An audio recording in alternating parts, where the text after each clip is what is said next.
નમસ્કાર મિત્રો, મારી યુટ્યુબ ચેનલ સંજય પટેલમાં આપનું હાર્દિક સ્વાગત છે।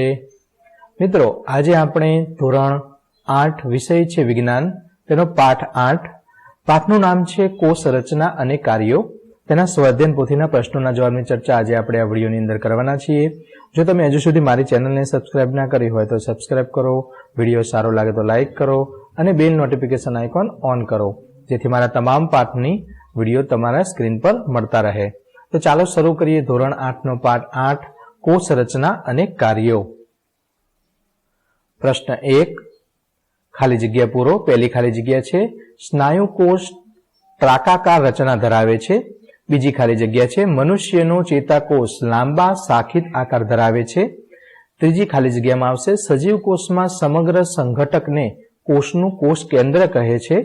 ચોથી ખાલી જગ્યા કોષ રસ તેમજ કોષ કેન્દ્રની વચ્ચે પદાર્થોની અવરજવરનું નિયંત્રણ કોષ કેન્દ્ર પટલ કરે છે। હવે નીચેના પ્રશ્નો માટે યોગ્ય વિકલ્પ પસંદ કરી સાચા વિકલ્પની સામે ખરાની નિશાની કરો। તો પાંચમો છે જુદા જુદા કોષના કદ જુદા જુદા હોય છે। નીચે જણાવેલ કોષોને તેના કદના આધારે ચડતા ક્રમમાં ગોઠવો। તો આ કોષ છે તેને ચડતા ક્રમમાં ગોઠવતા આપણને આ જે ઓપ્શન છે પહેલું, તેમાં ખરાની નિશાની કરવાની છે। છઠ્ઠું, કોષને આકાર અને દૃઢતા કોણ પ્રદાન કરે છે? તો કોષ દિવાલ આવશે। સાતમું, નીચેનામાંથી આદિ કોષ કેન્દ્રી સજીવમાં શું નથી? તો કોષ કેન્દ્ર પટલ નથી। આઠમું, કોષ રસમાં રહેલી ખાલી જગ્યાને કયા નામથી ઓળખવામાં આવે છે? તો રસધાની। નવમું, કોષ કેન્દ્રમાં દોરી જેવી સમાન સંરચના કયા નામથી ઓળખાય છે? તો તેમાં આવશે રંગસૂત્ર। 10મું છે આ જે કોષ આપેલી છે, આખું જે આપેલું છે તેની અંદર આપણો સાચો જવાબ આવશે આ, એટલે કે પહેલા PQRS માં આ વિધાન છે, આ સિક્વન્સ છે, પહેલા 3 નંબર, 1 નંબર, 2 નંબર અને 4 નંબર, જે પહેલું ઓપ્શન છે તે સાચું છે। આગળ વધીએ પાના નંબર 58 પર। 11મું, ચેતાકોષો વિશે શું સાચું નથી? તો ઓપ્શન 3 અને 5, એટલે કે આ અને આ 5મું જે સાચું નથી। જોડકા જોડો। વિભાગ A ની સાથે વિભાગ B ને જોડવાનો છે। તો A ની અંદર એક બેક્ટેરિયા, તેની સામે આવશે B, એક કોષી સજીવ। બીજું છે કોષોનો સમૂહ, તેની સામે આવશે A, પેશી। ત્રીજું છે માનવી, તેની સામે આવશે D, બહુકોષીય સજીવ। અને ચોથું છે પેશીઓનો સમૂહ, તેની સામે આવશે C, અંગ। નીચેના પ્રશ્નોના માગ્યા મુજબ જવાબ આપો। 13મું છે કોષને સજીવનો રચનાત્મક અને ક્રિયાત્મક એકમ કહેવામાં આવે છે, કારણ કે તો જેવી રીતે ઈંટો જોડીને ઇમારતનું નિર્માણ થાય છે તે રીતે કોષો એકબીજા સાથે જોડાઈને સજીવનું શરીરનું નિર્માણ કરે છે। 14મો પાઠ, કોષના મૂળભૂત ઘટકો કયા કયા છે? તો 14મા પ્રશ્નનો જવાબ આવશે કોષના મૂળભૂત ઘટકોમાં કોષ રસ પટલ, કોષ રસ અને કોષ કેન્દ્રનો સમાવેશ થાય છે। 15મો પ્રશ્ન, નીચે જણાવેલ કોષના ભાગોનું કાર્ય જણાવો। પહેલું છે કોષ રસ પટલ, તો કોષના વિભિન્ન પદાર્થોની કોષમાં અવરજવર માટેનું નિયમન કરે છે। બીજું છે કોષ રસ, તો કોષ રસ એ કોષ રસ પટલ અને કોષ કેન્દ્રની વચ્ચે જેલી જેવા દ્રવ્ય સ્વરૂપે હોય છે, તેમાં ઘણી અંશિકાઓ આવેલી હોય છે। હવે 16મું છે વર્ગીકરણ કરો। આ આપેલા છે એક કોષી અને બહુકોષી સજીવની અંદર તેનું વર્ગીકરણ કરવાનું છે। એક કોષી સજીવની અંદર અમીબા અને પેરામિસિયમ આવે છે, જ્યારે બહુકોષી સજીવની અંદર ઉંદર અને ડુંગળી સજીવ આવે છે। બીજું છે તેને આપેલા નામ છે તેને કોષ, પેશી અને અંગમાં વિભાજિત કરવાના છે। તો સૌપ્રથમ કોષ જોઈ લઈએ તો તેમાં રક્તકણો, શ્વેતકણો અને ચેતાકણોનો સમાવેશ થાય છે। પેશીની અંદર રુધિર, સ્નાયુ અને રુધિર વાહિનીઓનો સમાવેશ થાય છે। અંગની અંદર મગજ, હૃદય અને હાથનો સમાવેશ થાય છે। હવે છે કારણો આપો। એમાં 17મું, અમીબાનો આકાર સતત બદલાતો રહે છે, તો શું કારણ?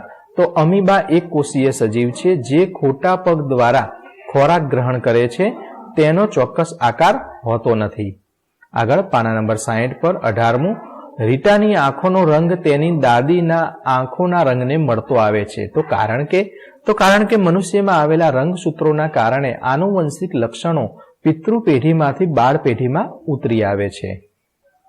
19મું, સામાન્ય રીતે વનસ્પતિના પર્ણો લીલા રંગના હોય છે, તો સામાન્ય રીતે વનસ્પતિના પર્ણો લીલા રંગના હોય છે કારણ કે લીલા રંગનું રજક દ્રવ્ય હરિતકણ ધરાવે છે। 20મું, ડુંગળીના કોષની નામ નિર્દેશવાળી આકૃતિ તૈયાર કરો. તો અહીં ડુંગળીનો કોષ મેં આપેલો છે તે રીતે તમારે આકૃતિ દોરી દેવાની છે. આ બતાવે છે જે કોષ કેન્દ્ર છે, આ કોષ રસ આવેલો હોય છે. તો અહીં ડુંગળીના પડમાં કોષોનું અવલોકન, તો તે ડુંગળીના કોષની આકૃતિ છે. 21મું ગાલના કોષની નામ નિર્દેશવાળી આકૃતિ દોરો. તો આ રીતે તમારે આકૃતિ દોરવાની છે. તમારા પાઠ્યપુસ્તકની અંદર પણ આપેલી હશે. અહીં કોષ કેન્દ્ર પટલ કહેવાય. આ કોષ રસ આવેલો હોય છે, આ કોષ કેન્દ્ર છે અને કોષ રસ પટલ એટલે કે જે આપણે દિવાલ કહીએ છીએ તે છે. આગળ વધીએ પાના નંબર 61 પર. વનસ્પતિ કોષ અને પ્રાણી કોષની તુલના કરો. તો ભાગો. તો સૌપ્રથમ કોષ રસ પટલ. તો વનસ્પતિ કોષમાં કોષ રસ પટલ હોય છે, જ્યારે પ્રાણી કોષમાં કોષ રસ પટલ, તેમાં પણ કોષ રસ પટલ હોય છે. કોષ દિવાલ. તો વનસ્પતિની અંદર કોષ દિવાલ ધરાવે છે, જ્યારે પ્રાણી કોષમાં કોષ દિવાલ હોતી નથી. કોષ કેન્દ્ર. તો વનસ્પતિમાં કોષ કેન્દ્ર ધરાવે છે, જ્યારે પ્રાણી કોષમાં પણ કોષ કેન્દ્ર હોય છે. કોષ કેન્દ્ર પટલ. તો વનસ્પતિ કોષમાં કોષ કેન્દ્ર પટલ હોય છે, પ્રાણી કોષની અંદર પણ કોષ કેન્દ્ર પટલ હોય છે. કોષ રસ. તો વનસ્પતિ કોષની અંદર પણ કોષ રસ હોય છે અને પ્રાણી કોષની અંદર પણ કોષ રસ હોય છે. રજક દ્રવ્ય. તો રજક દ્રવ્ય વનસ્પતિ કોષ ધરાવે છે, જ્યારે પ્રાણી કોષ રજક દ્રવ્ય ધરાવતા નથી. રસધાની. તો રસધાની મોટી હોય છે વનસ્પતિ કોષમાં અને પ્રાણી કોષમાં નાના કદની હોય છે. 23મો પ્રશ્ન. તમારા શિક્ષકની મદદથી પાણીની ટાંકી અથવા ખાડામાં ભરાયેલા પાણીની લીલની સ્લાઇડ બનાવી માઇક્રોસ્કોપની મદદથી જુઓ. તેમાં દેખાતી આકૃતિ દોરો. ટૂંકમાં જે લીલનું છે તે આપણને માઇક્રોસ્કોપની અંદર જોતા આપણને આવું દેખાશે. તે પ્રમાણે તમારે આકૃતિ દોરી દેવાની છે. 24મો પ્રશ્ન. જાસૂદના પાંદડાને ધીમેથી કાપીને જુઓ. તેમાં સફેદ પાતળું પડ દેખાય છે. આ પડને માઇક્રોસ્કોપની મદદથી જુઓ. દેખાતા કોષની આકૃતિ દોરો. તો જાસૂદના પાંદડાની તોડતા વચ્ચેથી જે આપણને દ્રવ્ય દેખાય, જે પાતળું પડ દેખાય, તે પાતળા પડને આપણે માઇક્રોસ્કોપની મદદથી જોતા આપણને આ રીતના તેના કોષની રચના જોવા મળશે. તે તમારે આ પ્રમાણે તમારે દોરી દેવાની છે. પાના નંબર 62 પરનો 25મો પ્રશ્ન. ડુંગળીના પાતળું પડ લઈ તેની સ્લાઇડ તૈયાર કરી સૂક્ષ્મદર્શક યંત્રની મદદથી તેનું અવલોકન કરો અને અવલોકન કરેલ કોષની આકૃતિ દોરો. તો આગળ જે આપણે આકૃતિ દોરી હતી તે જ આકૃતિ ડુંગળીના કોષની અહીં આપેલી છે. તો તે જ આકૃતિ તમારે અહીં દોરી દેવાની છે. 26મો પ્રશ્ન. જુદા જુદા રંગના પર્ણ એકત્રિત કરી તેના રંગ કયા રજક કણને આભારી છે તેની શિક્ષક સાથે ચર્ચા કરી નોંધ તૈયાર કરો. તો વનસ્પતિના કોષમાં અનેક નાની જુદા રંગો ધરાવતી અને કોષ રસમાં વેરવિખેર જોવા મળતી સંરચનાઓને રજક કણ કહે છે. તેમાં જે રંગનું પર્ણ હોય તે રંગનું રજક દ્રવ્ય તેમાં હોય છે અને લીલા રંગના પર્ણમાં હરિત દ્રવ્ય રહેલું હોય છે. તો અહીં આપણો ધોરણ 8 વિજ્ઞાનનો પાઠ 8 જેના સ્વાધ્યાય પોથીના પ્રશ્નોના જવાબનો વિડીયો પૂર્ણ થાય છે. તો ફરી મળીશું આવતા નવા પાઠની અંદર. ત્યાં સુધી આવજો. એ પહેલા અમારો વિડીયો સારો લાગે તો લાઇક કરો અને જેટલી વધારે લાઇક મળશે તેટલી અમને પ્રોત્સાહન મળશે અને અમે આવા વિડીયો બનાવતા રહીશું. વિડીયો અંત સુધી જોવા બદલ આપનો ખૂબ ખૂબ આભાર.